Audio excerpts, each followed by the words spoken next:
ದೇಶದಲ್ಲಿ ವಾಣಿಜ್ಯ ಎಲ್ಪಿಜಿ ಸಿಲಿಂಡರ್ಗಳ ಕೊರತೆ ವಿಚಾರ ರಾಜಕೀಯ ವಲಯದಲ್ಲಿ ಭಾರೀ ಚರ್ಚೆಗೆ ಕಾರಣವಾಗಿದೆ.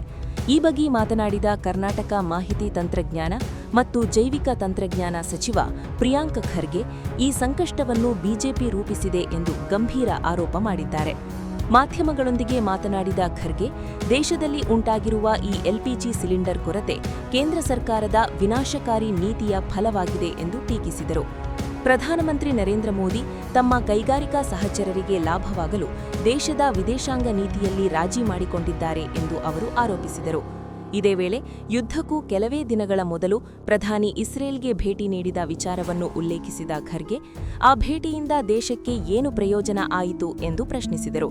ಇದರ ಜೊತೆಗೆ ವಿದೇಶಾಂಗ ಸಚಿವ ಸುಬ್ರಹ್ಮಣ್ಯಂ ಜಯಶಂಕರ್ ಹಾಗೂ ಪೆಟ್ರೋಲಿಯಂ ಸಚಿವ ಹರ್ದೀಪ್ ಸಿಂಗ್ ಪೂರಿ ಈ ವಿಚಾರದಲ್ಲಿ ಎಲ್ಲಿದ್ದಾರೆ ಎಂಬ ಪ್ರಶ್ನೆಯನ್ನು ಅವರು ಎತ್ತಿದ್ದಾರೆ.